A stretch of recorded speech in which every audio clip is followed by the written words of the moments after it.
여러분 안녕하십니까? 공군에서 발생한 성폭력 이후 조직적인 회유, 은폐, 따돌림, 방치 그러다 끝내 군을 그토록 자랑스러워하던 피해자 이모 중사가 스스로 삶을 정리하게 만든 사건. 이성용 공군 참모총장이 책임을 통감한다면서 사의를 표했고 문재인 대통령은 80분 만에 수용했습니다. 그리고 군검찰은 공군 본부 또 성폭력이 발생한 20전투 비행단 이중사의 현 소속 부대인 15비행단을 동시다발로 압수수색했습니다. 누가 어떻게 이중사를 죽음으로 몰았는지 그 책임을 묻기 위한 수사는 이제 본격적으로 시작됐습니다. 먼저 정동훈 기자입니다. 이성용 공군 참모총장은 짧은 입장문을 통해 전격 사의를 표명했습니다. 무거운 책임을 통감한다며 유족분들께는 진심 어린 위로의 뜻을 전한다고 밝혔습니다. 80분 뒤 청와대는 즉각 수용했습니다. 문재인 대통령은 이성용 공군 참모총장의 사의를 즉각 수용하였습니다. 문 대통령이 최고 상급자까지 엄중 조사하라고 지시한 지 하루 만입니다. 사실상 경질된 것으로 보입니다. 사의는 수용됐지만 사표가 수리된 건 아닙니다. 국방부 보고 누락과 단순 변사 보고 경위, 지휘부의 축소, 은폐 의혹까지 수사 대상이기 때문입니다. 청와대 고위 관계자는 이 총장이 조사나 수사를 받아야 될 수도 있어 사표 수리까지는 절차가 좀 남아있다고 말했습니다. 서 국방부 장관 책임론에 대해서도 이 관계자는 누구도 예외일 수 없다는 입장을 밝혔습니다. 다만 지금 시점에서 장관의 경질 가능성을 거론하는 것은 적절하지 않다고 덧붙였습니다. 수사에 착수한 국방부 검찰단은 대규모 압수수색을 벌였습니다. 대상은 공군본부 군사경찰단과 성폭력 피해가 발생한 20전투비행단 그리고 전출됐던 15전투비행단의 군사경찰대대입니다. 공군의 자체 수사 서류 일체로 확보해 부실 조사와 축소, 은폐 의혹을 본격적으로 확인하겠다는 겁니다. 특히 20비행단인 성범죄수사대가 상주하면서 현장 조사 방식으로 수사를 진행합니다. 유족 측은 추가 고소를 예고했습니다. 고소가 이걸로 끝나진 않을 겁니다. 군 스스로 이 사건 해결해 주기를 믿고 바라고 있습니다. 이중사의 시신이 14일째 안치돼 있는 국군 수도병원에는 시민 분향소가 설치됐습니다. MBC 뉴스 정동훈입니다. 공군의 수장이 사퇴를 했고 공군 본부는 압수수색을 당했습니다. 오늘 하루 무거운 침묵이 가득했던 공군 본부를 연결해 보겠습니다. 윤웅선 기자.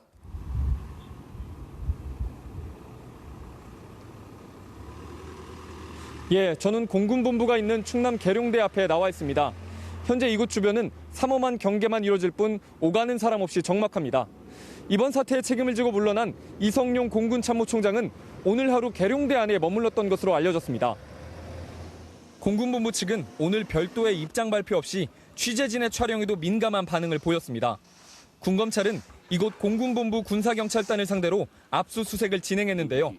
강도 높은 압수수색에 이 총장의 사퇴 소식까지 전해지면서 공군본부의 분위기는 더욱 가라앉았습니다. 또 이중사가 소속돼 있던 인근의 서산공군 20전투 비행단은 집중적인 수사 대상이 됐는데요.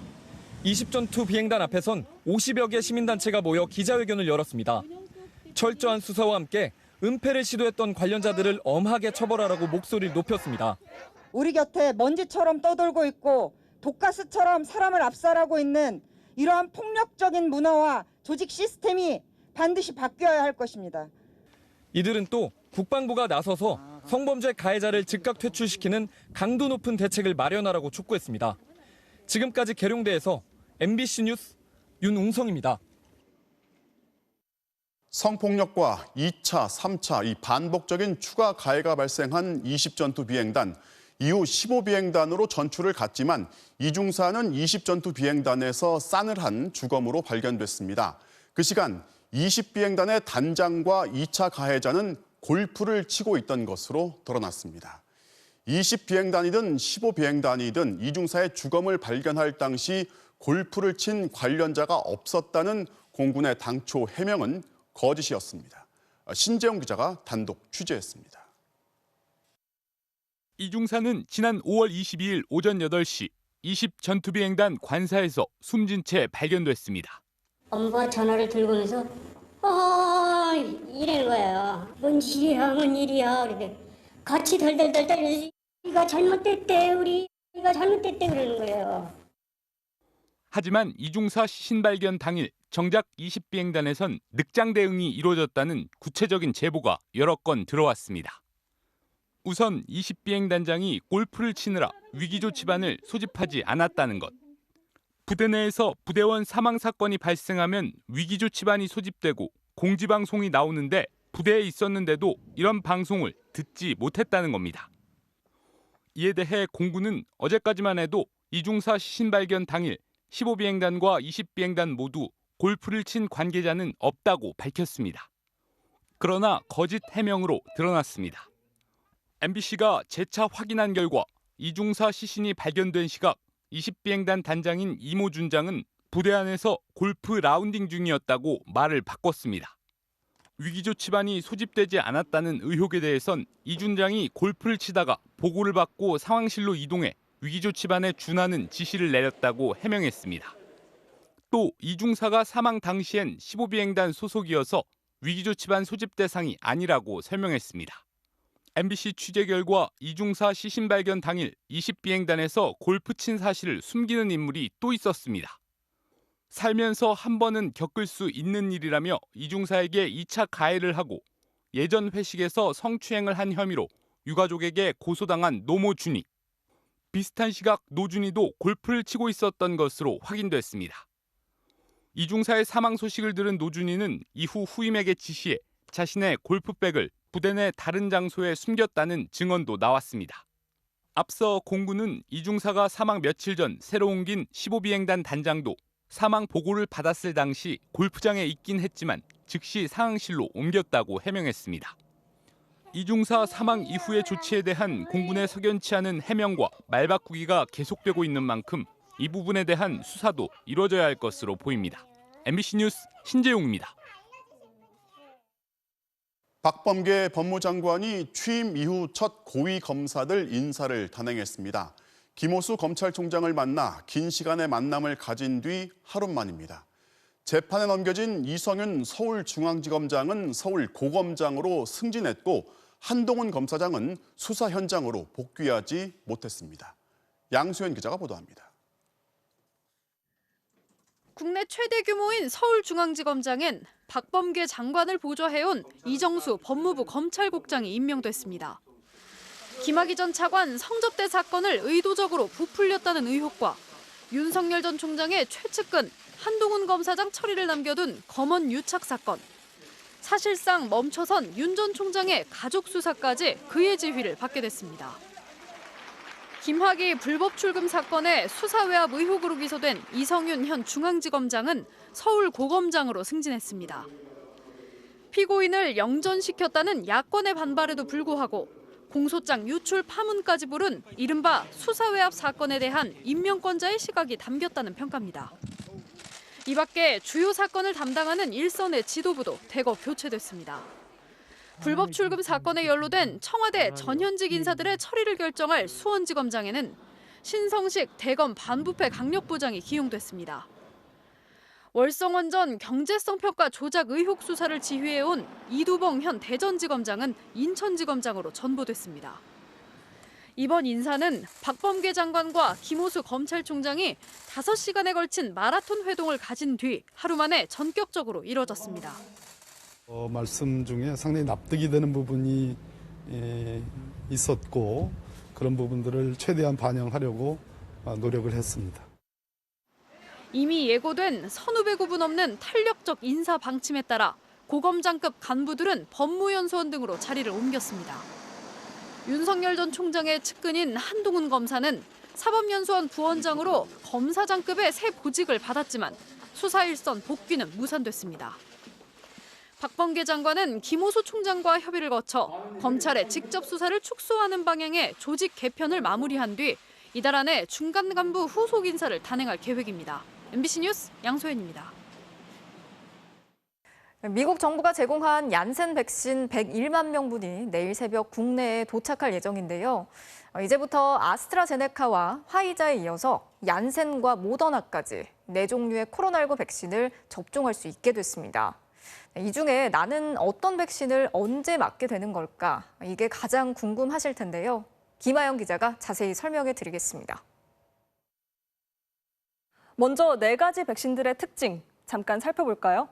화이자와 모더나는 mRNA 방식으로 예방 효과가 90%가 넘고 아스트라제네카와 얀센은 바이러스 벡터 방식으로 60%대의 효과를 보입니다.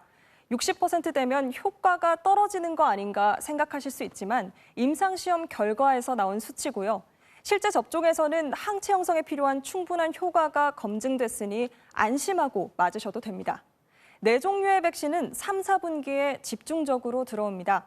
아스트라제네카는 1,110만 회분, 화이자 백신은 5,900만 회분, 모더나 백신은 3,900만 회분, 그리고 얀센 백신도 600만 회분이 들어오는 건데요. 그러니까 7월부터는 접종량이 획기적으로 증가할 것으로 보입니다. 구체적으로 살펴볼까요? 일단 6월에는 60세 이상에 대해 아스트라제네카, 그리고 30세 미만 군인들에 대한 화이자 접종이 진행되고요. 여기에 30세 미만의 유치원, 어린이집, 초등학교 1, 2학년 교사와 돌봄 인력들이 접종을 받습니다. 또 얀센 백신 100만 명분도 6월 안에 접종이 끝납니다.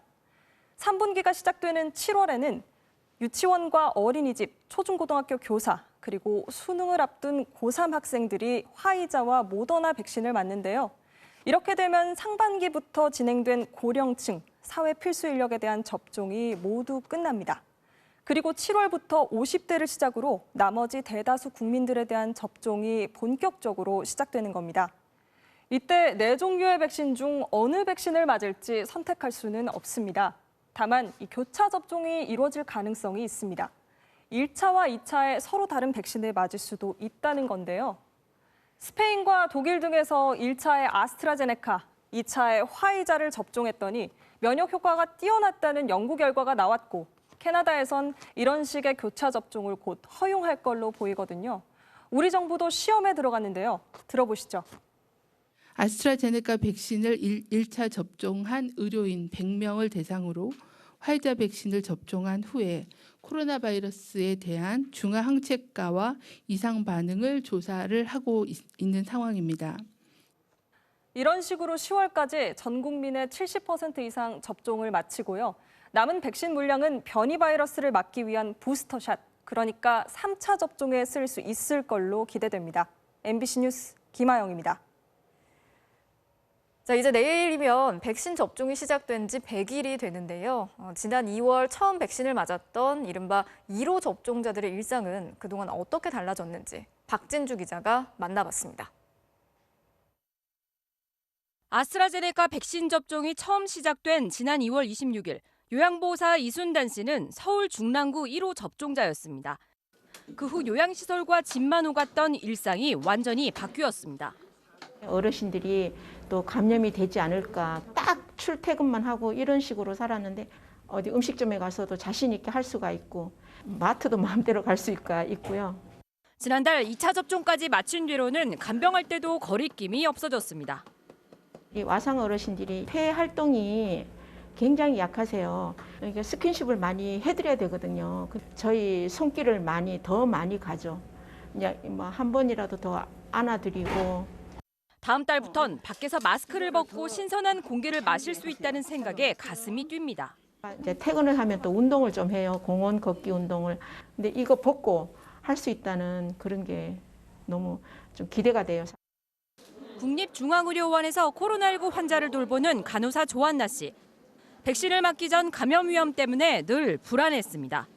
환자 체액이나 이런 비말에 접촉되는 확률이 훨씬 높거든요. 식사부터 배설까지 저희가 가도를 해드려야 돼서 불안감 그때 말도 없이 컸었고. 하지만 지금은 걱정이 크게 줄었습니다. 면역을 가지고 있다고 생각하기 때문에 훨씬 안심하고 있고요. 환자 간호하는 데 있어서 더 두려움 없이. 백신 접종은 갈수록 가속도가 붙고 있습니다.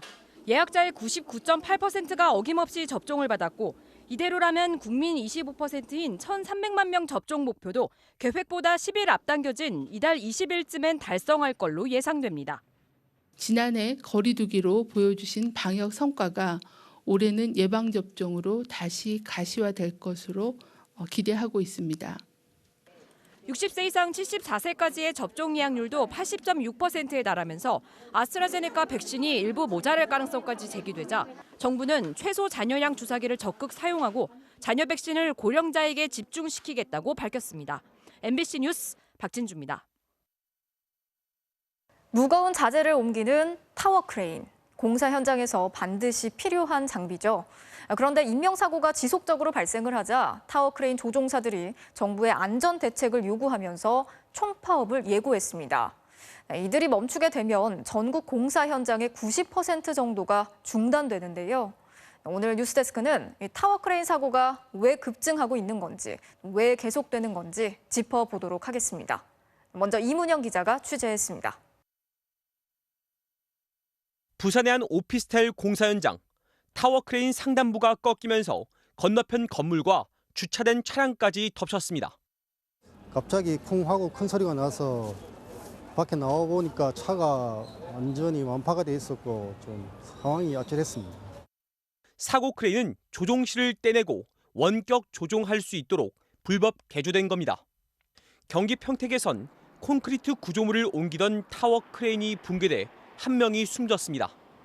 최대 인양치의 40%만 들었는데도 부러진 건데 제작 결함이 원인이었습니다. 모두 원격 조종 크레인에서 난 사고들입니다. 외부 멀리서 리모컨으로 운전하다 보니 사각지대가 많아 사고 위험도 큽니다. 최근 3년간 47번 타워 크레인 사고 가운데 33건이 원격 조종 크레인에서 발생했습니다. 9명이나 목숨을 잃었습니다. 그런데도 2013년 14대뿐이었던 게 지금은 1,730여 대로 계속 늘고 있습니다. 조종실이 딸린 대형 크레인에 비해 가격이 훨씬 저렴하고 지난해까지는 20시간 교육만 받으면 면허증을 발급해줘 건설사 입장에서 인력을 구하기도 쉽기 때문입니다. 총 20시간만 수료를 받으면 할 수가 있습니다. 학원을 가서 보면 거의 교육도 없습니다. 수년째 원격 조종 크레인의 퇴출을 요구하던 노동자들이 결국 총파업을 예고했습니다. 정부가 안전관리를 강화하겠다고 했지만 여전히 위험한 크레인이 현장에서 사용 중이고 인명사고는 계속되고 있다는 겁니다. 건설 현장의 안전을 지키고 그리고 우리의 생명을 지키기 위해서 파업을 하는 겁니다. 정부가 건설 현장의 안전을 지키겠다고 약속을 했는데 이루어진 게 하나도 없습니다. 민주노총과 한국노총, 양대 노총 소속 타워 크레인 노동자 3,300여 명은 현재 파업 찬반 투표를 진행 중입니다. 가결되면 오는 8일 기자회견을 열고 무기한 총파업에 돌입한다는 계획입니다. 양대 노총이 동시 파업할 경우 전국 1,800여 곳 공사 현장의 90% 이상은 공사를 중단할 수밖에 없는 상황입니다.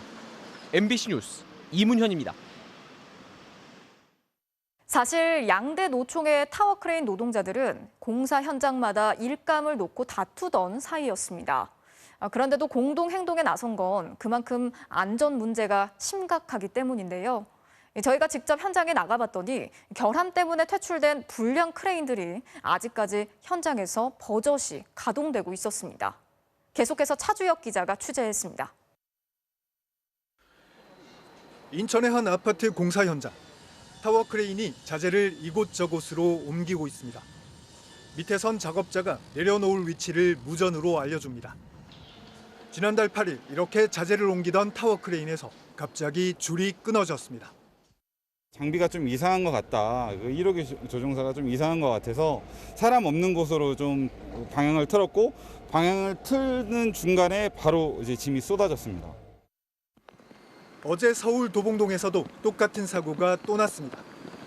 줄이 터지면서 철제 갈고리가 30m 높이에서 떨어졌고 발판 위에 서 있던 작업자가 다쳤습니다. 문제는 두 대 모두 제작 결함으로 국토부가 이미 사용을 중지시킨 장비였다는 겁니다. 이거는 등록 말소 처분된 장비이기 때문에 운행하기가 곤란하다 그러니까 아니 상관없다고 그냥 운행만 해라고 하였습니다. 지난 2월 국토부는 중국산 크레인 3개 기종 120대에 대해 등록 말소를 명령했습니다. 고쳐 쓸 수 없을 만큼 심각한 결함이 발견돼 아예 현장에서 퇴출시킨 겁니다. 그런데 넉 달 가까이 지난 지금까지도 등록 말소된 크레인은 24대뿐입니다. 나머지 96대 중 상당수는 아직도 공사 현장에서 가동되고 있습니다. 3개월 이내에 그걸 해야 하는 조건인데 단 근저당 설정이 돼 있거나 하면 문제 좀 유예 준다 이게 규정이 있어요. 그래서 한 거지. 심지어 지난달 25일 강원도 속초의 한 건설 현장에선 이미 등록 말소된 장비로 계속 공사를 하다 크레인이 붕괴되는 사고까지 발생했습니다. 아, 이게 와이어 터졌네. 자기가 여기 다 찢겼잖아요, 여기 와이어가.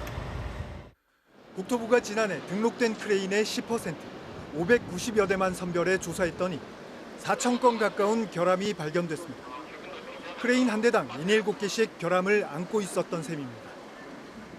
타워 크레인 노동자들은 생존을 위한 절박한 심정으로 파업에 나선 것이라며 정부의 철저한 안전관리 대책을 촉구했습니다.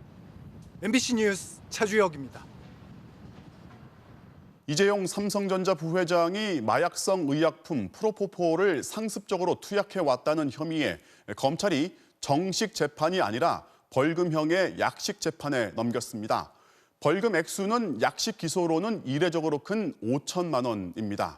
이 결정이 어떤 의미를 갖는지 이재욱 기자가 보도합니다. 검찰이 이재용 삼성전자 부회장에게 벌금 5천만 원을 부과해달라는 약식 명령을 법원에 청구했습니다.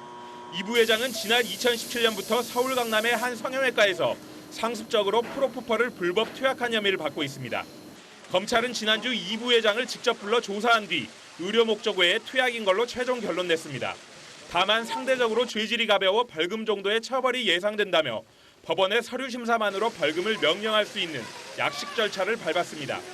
당초 혐의 입증에 자신감을 보였던 수사팀이 이 부회장을 정식 재판에 넘기지 않은 것은 지난 3월 열린 검찰 수사심의위원회를 의식했기 때문으로 풀이됩니다. 이 부회장 요청으로 열린 수사심의위에서는 이 부회장을 정식 재판에 넘길지 여부에 대해 찬반이 7대7로 팽팽히 갈렸습니다. 따를 의무가 없는 수사심의 결론이지만 여론을 대표하는 외부 전문가들의 의견을 존중해 정식 재판은 자제했다는 겁니다. 그러면서도 수사팀은 향정신성 의약품 투약에 대한 벌금의 상한인 5천만 원을 청구했습니다. 이 부회장은 의사 처방대로 치료에 필요한 프로포폴을 맞았다고 혐의를 부인해온 만큼 법정에서 무죄를 입증하겠다며 정식 재판을 청구할 수도 있습니다. 이 부회장은 수도권의 또 다른 병원에서도 프로포폴을 불법 투약한 의혹이 제기돼 현재 경찰이 수사를 벌이고 있습니다. MBC 뉴스 이재욱입니다. 공사 현장에서 이동하던 지게차에 치여 노동자가 숨졌다면 공사 중 사망, 즉 산업재해로 볼 것인지 아니면 교통사고로 볼 것인지 어제 삼성물산이 공사 중이던 현장에서 발생한 사건인데요. 경찰은 일단 단순 교통사고로 처리하려는 입장이고 노동계에서는 중대한 산업재해로 보고 있습니다. 이 사안을 어떻게 봐야 할지 김수근 기자가 취재했습니다. 경기도 평택의 삼성전자 반도체 공사 현장 안 도로. 노란색 조끼에 안전모를 쓴 남성이 뒤에서 따라오던 지게차에 치여 그 자리에서 숨졌습니다. 삼성물산 협력업체 소속 일용직 노동자인 50대 A씨는 바퀴를 세척하는 세륜기로 공사 차량들을 유도하는 업무를 맡았습니다.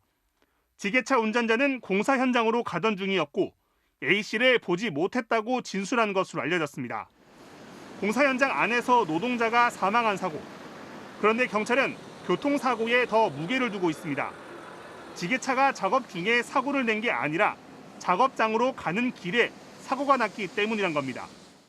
작업장에 투입이 돼서 작업을 하다가 사고가 나서 맞는 사고가 맞는데 작업장으로 저 연락을 받고 가는 도로에서 그런 거기 때문에 교통사고가 맞고요. 반면 노동단체들은 단순 교통사고로 처리하려는 경찰을 이해할 수 없다는 입장입니다. 건설 현장에서 사고가 났는데 단순 교통사고로 처리하겠다는 이런 발상 자체가 삼성이라는 민맛을 보여주는 거라고 생각합니다. 교통사고로 처리하면 사고 당사자의 잘못이나 책임만 따질 뿐이고 산재로 처리해야만 안전조치 여부나 보호구 착용 같은 공사장의 구조적인 안전 문제까지 들여다볼 수 있다는 겁니다. 산재라는 거는 구조적인 문제도 같이 들여다봐야 실제적인 사실이 확인될 수 있는 거기 때문에 완전히 질적으로 다른 내용이라고 생각을 하고요. 노동자들은 안전관리 업무를 하청업체에 맡긴 것이 잘못이라며 원청회사인 삼성물산도 책임을 져야 한다고 촉구했습니다. MBC 뉴스 김수근입니다. 경북 구미의 한 빌라에서 3살 난 아이를 방치하고 이사를 가버려 숨지게 한, 그리고 유전자 검사로 숨진 아이의 엄마가 아니라 친언니로 밝혀진 김모 씨에게 법원이 징역 20년을 선고했습니다. 재판부는 어린 피해자의 고통을 짐작하기도 어렵다면서 엄벌이 필요하다고 밝혔습니다. 권윤수 기자가 보도합니다. DNA 검사를 통해 숨진 3살 아이의 친언니로 밝혀진 22살 김모 씨. 형이 선고되는 날 고개를 푹 숙인 채 법정에 들어섰습니다. 김 씨는 지난해 8월 자신의 딸인 줄 알고 키우던 3살 배기 여자아이를 아무도 없는 빌라에 버려둔 채 떠났습니다. 아이는 끝내 숨져 주검으로 발견됐고 법원은 살인과 아동학대 혐의 등을 모두 인정해 김 씨에게 징역 20년을 선고했습니다. 법원은 홀로 방치된 어린 피해자가 장시간 겪었을 배고픔과 두려움을 짐작하기 어렵다면서 엄벌이 필요하다고 밝혔습니다. 법원은 피고인의 범행 내용과 범행 후에도 뉘우치기보다는 은폐할 방법을 찾았던 점 등을 고려하여 엄한형을 선고하였습니다. 재판부는 또 김 씨에게 아동학대 치료 프로그램 160시간을 이수하고 10년 동안 아동 관련 기관엔 취업할 수 없게 했습니다. 다만 전자장치를 20년간 부착시켜야 한다는 검찰의 청구는 교육을 통해 재범 위험성이 낮아질 수 있다며 기각했습니다. 지난 2월 구속돼 재판에 넘겨진 김 씨는 법정에서 혐의를 대부분 인정했습니다. 재판장이 판결문을 읽어내려가는 순간 김 씨는 고개를 떨군 채 눈물을 흘렸습니다. 1심 결과에 항소할지 여부는 아직 알려지지 않았습니다. 또 이 아이를 바꿔치기 한 혐의로 기소된 실제 친모 성모 씨에 대해선 오는 17일 같은 대구지방법원 김천지원에서 3번째 공판이 이어집니다. MBC 뉴스 권윤수입니다. 주말 캠핑장 예약하는 번거로움 덜기 위해서 일부 지역이 무료 캠핑장을 마련했는데 마치 자기 것인 양 몇 날 며칠 텐트를 걷지 않는 이른바 텐트 알박기가 극성입니다. 김태욱 기자가 현장 취재했습니다. 대전 서구 갑천 상류에 있는 상보안 캠핑장. 평일 낮 시간인데도 캠핑장 곳곳에 텐트가 쳐져 있습니다. 그런데 단단히 고정된 텐트 입구는 잠겨 있고 캠핑객은 찾을 수가 없습니다. 계세요. 다른 텐트에서도 인기척이 느껴지질 않습니다. 마치 자기 땅인 양 텐트만 설치해두고 오랫동안 걷어가지 않는 이른바 텐트 알박기를 하고 있는 겁니다. 무료인데다 숙박에 제한이 없다는 점을 악용했습니다. 이런 얌체 캠핑족들 탓에 정작 주말을 맞아 캠핑장을 찾은 시민들은 빈자리를 찾기가 어렵습니다. 감당 못하고 어떤 때는 우리가 파도 너무한다 싶은 생각이 들어. 그렇죠. 웬만한 건 차에서 가져가야 되는데. 하천이 바로 앞에 보이는 이른바 명당 자리에는 카라반과 천막, 텐트를 연결해 버젓이 집처럼 꾸며놓은 곳도 있습니다. 낚싯대를 비롯해 가재 도구, 취사 장비, 그리고 음식물 쓰레기까지 캠핑장에 그대로 방치돼 있습니다. 카라반 갖다 놓고 이렇게 하는 사람들, 천막 치는 사람들 있잖아요. 텐트 치는 사람들이 좀 불편하죠. 주말 되면 꽉 차요. 민원이 쏟아지면서 지자체 공무원들이 단속에 나서야 할 정도입니다. 주인 없는 텐트를 찾아 개고장을 붙입니다. 사흘 넘게 한 자리를 차지한 텐트를 적발해 철거하도록 요청하는 겁니다. 5월 중순부터 1차로 이제 개고장을 부착을 해드렸고요. 지금 오늘은 2차로 6월 6일까지 개고장을 좀 부착하고 그 이후까지는 하시게 되면 저희가 강제 철거를 하는 걸로. 하지만 알박기를 하고 있는 텐트를 실제 철거하는 경우는 극히 드뭅니다. 무료 캠핑장마다 관리하는 주체가 다르고 숙박 기준도 제각각이기 때문입니다. 지난 2018년 기준 전국 캠핑객은 400여만 명, 산업 규모도 1년 전보다 30% 넘게 급증했지만 캠핑장 수는 2.6% 늘어나는 데 그쳤습니다. 자리 경쟁이 치열해지면서 시민들을 위한 무료 캠핑장마저 알박기 텐트족들로 몸살을 앓고 있습니다. MBC 뉴스 김태욱입니다. 지난달 스리랑카 앞바다에서 화학물질을 싣고 가다 불이 났던 대형 컨테이너선이 침몰하면서 환경 재앙이 벌어지고 있습니다. 미세 플라스틱 수천 톤이 해변을 덮었고 물고기와 거북이 같은 해양 동물들의 사체가 떠밀려오고 있습니다. 보도에 신정영 기자입니다. 바다 위에서 활활 타오르는 대형 싱가포르 화물선. 1,400여 개의 컨테이너를 싣고 인도에서 출발했는데 스리랑카 해역에서 불이 났습니다. 물대포를 쏘고 소화약품을 뿌려대도 좀처럼 불길이 잡히지 않습니다. රාත්‍රී පැවති සුළං තත්ත්වය සහ සාගරයේ කැළඹිලි සහගත තත්ත්වයක් මත ගින්න වැඩිවන බවට වාර්තා වෙනවා. 안에 있던 화학물질이 불길을 키우고 내부 폭발까지 겹치면서 불을 끄는데 무려 12일이나 걸렸습니다. 그런데 진화 다음 날부터 배가 가라앉기 시작하면서 재앙이 시작됐습니다. 컨테이너에 실렸던 플라스틱 포장재 폴리에틸렌 미세알갱이들이 대량으로 흘러나온 겁니다. 마치 눈이 쌓인 듯한 해변에 바다거북과 물고기, 새 사체가 끊임없이 밀려옵니다. ගණ්ඩ යනකොට මාළු පැටියෙක්වත් නැහැ. මේ තනිකරම අර නැවේ පුළුන් ගහලා මේ දැල් වලට මේ දැල් ඔක්කොම විනාශ වෙලා තියෙන්නේ. මාළු පැටියෙක්වත් අපිට අහුුනේ නැහැ. 설상가상으로 이 배에는 278톤의 벙커유와 50톤의 가스, 25톤의 질산, 다른 유독 화학물질까지 실려 있습니다. And we found there are number of very hazardous chemicals. I think more than 80 containers of hazardous chemicals. 배에서 흘러나온 기름띠가 이미 스리랑카 수도 콜롬보에서 40km 떨어진 해변까지 퍼졌는데 유출이 본격화될 경우 인도양 생태계가 걷잡을 수 없이 파괴될 것으로 우려됩니다. MBC 뉴스 신정현입니다. 성폭력 피해자의 안타까운 죽음이 또 일어났습니다. 4년 전 전직 세무공무원이 상사한테서 성추행을 당했는데요. 그 책임을 묻기 위해서 할 수 있는 모든 걸 다 해봤지만 돌아온 건 조직 안팎의 2차 가해였습니다. 고재민 기자가 취재했습니다. 인천의 한 아파트에서 30대 여성이 숨진 채 발견됐습니다. 4년 전 성추행 피해를 호소했던 전직 세무공무원 A씨였습니다. 그러다 문을 열어봤나 봐요. 그 옆으로 들러서 그대로 있더래요. 지난 2017년 9월 회식 자리에서 A씨는 같은 사무실 과장으로부터 성추행을 당했습니다. 과장은 볼 때마다 집사람 생각이 난다며 허벅지를 만지고 끌어안았습니다. 다음 날 출근 뒤 곧바로 신고했지만 팀장은 조용히 지나가자고 했고 세무서장은 과장이 아껴서 그런 것이라며 증거가 있냐고 했습니다. 결국 내부 해결이 어려워진 A씨는 가해자인 과장을 경찰에 고소했습니다. 그런데 상황이 이상하게 흘러갔습니다. 사무실 분리 조치를 요구했지만 거부됐고 한 달 동안이나 자신이 고소한 과장에게 계속 보고를 해야 했습니다. 회식 다음 날 괜찮냐고 위로하던 목격자들은 어느 순간부터 말을 아꼈습니다. A씨에 대한 비난 소문이 일었고 직원들은 가해자를 두둔하는 탄원서까지 써줬습니다. 외모적으로 비하하고 저를 이런 애를 저도 안 먹을 애를까지 얘기까지 들었어요. 저는 회사에서 이제 왕따를 당하기 시작한 거죠.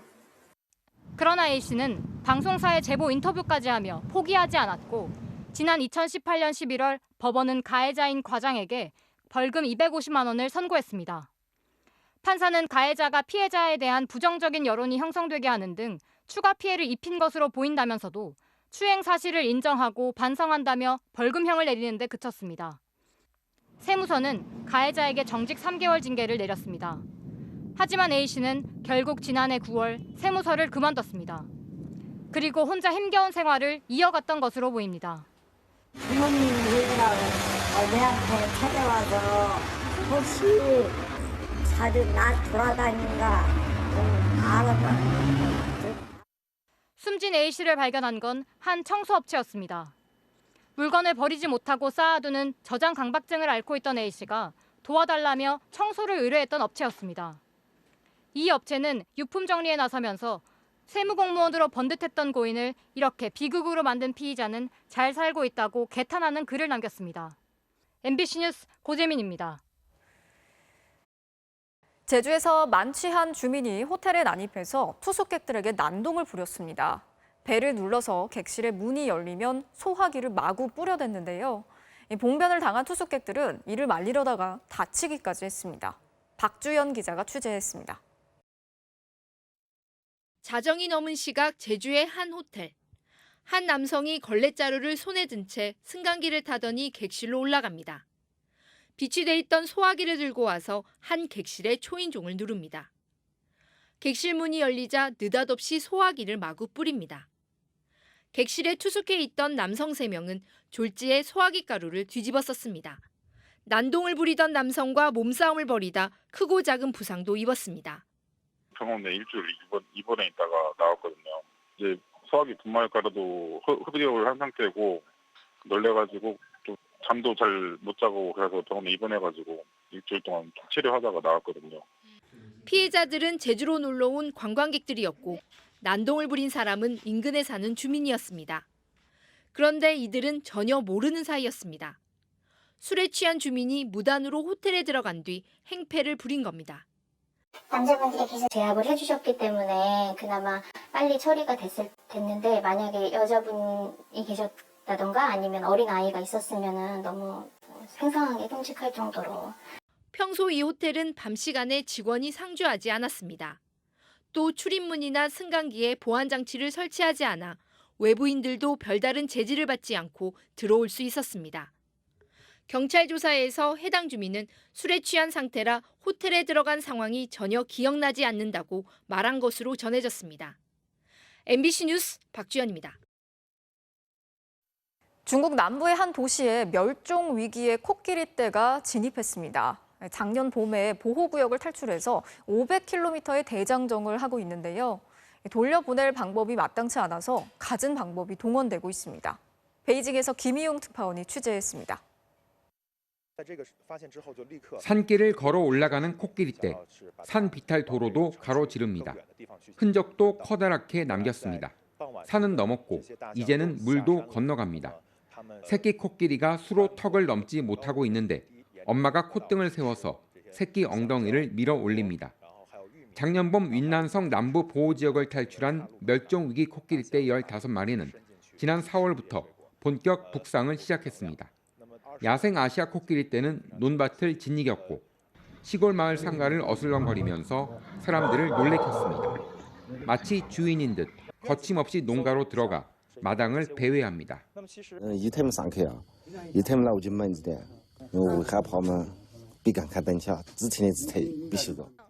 좁은 문짝을 몸으로 밀고 들어가 부엌을 난장판으로 만들었고 옥수수 가루를 쏟아서 배를 채웠습니다.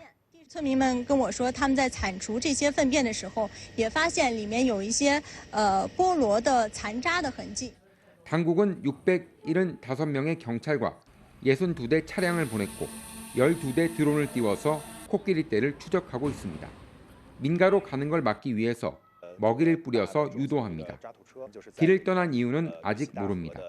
먹이가 부족해서, 식성이 변해서 또는 서식지가 줄어서라는 분석이 있습니다. 우두머리가 길을 잃었을 것이다. 돌아가기엔 너무 먼 길을 왔다는 것은 공통된 의견입니다. 야생 코끼리 무리에 가까이 다가가 피부가 얇은 목에다 그것도 15마리를 동시에 마취시키기는 어렵습니다.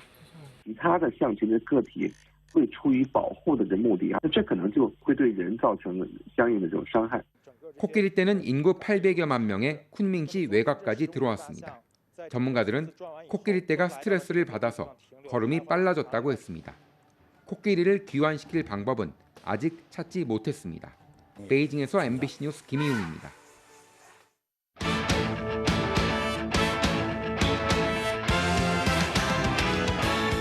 금요일 밤 스포츠 뉴스입니다.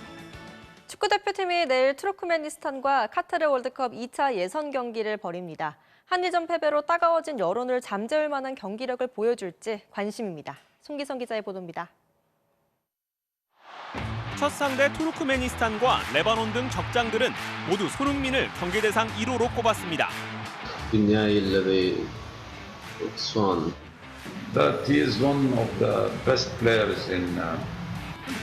약 1년 8개월 동안 A매치 무득점을 기록 중인 손흥민은 약한 팀은 없다며 팀 승리에 올인하겠다는 각오를 밝혔습니다.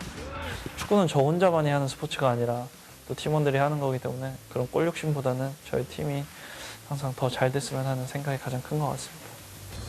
지난 한일전 참패로 2차 예선 3경기에서 극적 반전이 필요한 벤투 감독은 모든 걸 경기력으로 정면 돌파할 생각입니다. Aqui encará-la e seguir. Não há muito mais do que isso. Mas também pedir que todas as opiniões sejam honestas creio que será pedir demasiado. 코로나19 감염을 우려한 북한의 불참으로 우리나라가 H조 1위로 올라서긴 했지만 3위 투르크메니스탄과도 승점 1점 차여서 한 경기라도 삐끗하면 위기에 처하는 상황. 우리보다 전력이 한 수 아래로 평가받는 상대국들의 밀집 수비가 예상되는 가운데 벤투 감독은 이번에도 자신의 빌드업 축구를 고수할 예정입니다. Mas aquilo que para mim é fundamental e é o melhor caminho para podermos chegar ao objetivo é jogar dentro daquilo que é o nosso estilo, porque é aquilo que treinamos, é aquilo em que acreditamos. 2차 예선에선 각조 1위 8팀과 2위 팀 중 상위 4팀, 이렇게 모두 12팀이 최종 예선에 진출하게 됩니다. MBC 뉴스 송기성입니다. 작은 체구에도 폭풍 같은 질주로 화제를 모으는 육상 꿈나무가 있습니다. 초등학교 4학년 이은서 선수를 이명진 기자가 만났습니다. 초등학교 4학년까지 출전하는 80m 결승전. 자그마한 체구의 한 선수가 손을 듭니다. 경남 진해 동부초등학교의 이은서 선수. 출발 신호와 함께 반전이 펼쳐졌습니다. 고무공처럼 튀어나온 이은서는 단숨에 선두로 치고 나오더니 가장 먼저 결승선을 통과했습니다. 11초 45. 남자부 1위보다도 0.4초나 앞섰습니다. 저번에는 11초 76 나왔는데 이번에는 11초 45 나오니까 기분이 좋은 것 같아요. 트로피 받는다고 했는데 너무 행복할 것 같아요. 2년 전 육상을 시작한 이은서는 지난 4월 춘계대회에서 단숨에 스타로 떠올랐습니다. 압도적인 질주 영상이 조회수 180만 회를 넘길 정도로 화제였습니다. 안녕하세요. 저 동부초등학교 4학년 2반 이은서입니다. 1등하고 기록도 좋은 기록 내서 인터뷰 한 번 더 하는 게 꿈이에요. 다른 옆 애들이 팬이라고 사인해달라고 그랬어요. 뛰면 상쾌한데 너무 많이 뛰면 그래도 너무 많이 상쾌하니까 코가 아파요. 취재 카메라를 그냥 못 지나치는 호기심 많은 10살이지만 뛸 때만큼은 누구보다 진지합니다. 힘을 빡 주고 뛰니까 그러니까 어깨에 힘이 많이 들어가서 머리가 이렇게 흔들려요. 가장 만나보고 싶은 사람도 여고생 볼트 양혜빈입니다. 어떻게 저렇게 힘을 잘 쓰는지 물어봤어요. 어떻게 그렇게 잘 뛰는지 물어보고 싶어요. 남자 선수들과도 겨뤄보고 싶다는 이은서. 자신감만큼 당찬 포부를 밝혔습니다. 한국 신기록 100m 깨는 훌륭한 선수가 되고 싶어요. MBC 뉴스 이명진입니다. KLPGA에서 나온 안나린 선수의 홀인원입니다. 공에 자석이라도 달린 것 같네요. 금요일 밤 스포츠 뉴스였습니다.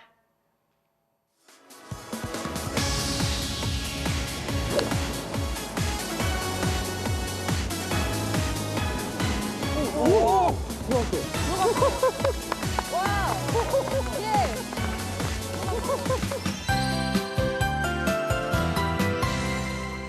주말을 앞두고 다시 반가운 파란 하늘이 드러났습니다. 이번 주말에도 비 소식을 완전히 비켜가면 좋으려만 아쉽게도 대기가 불안정해지는 지역이 있습니다. 주로 기온이 크게 오르는 경상도 등 동쪽 내륙을 중심으로 소나기 가능성이 있는데요.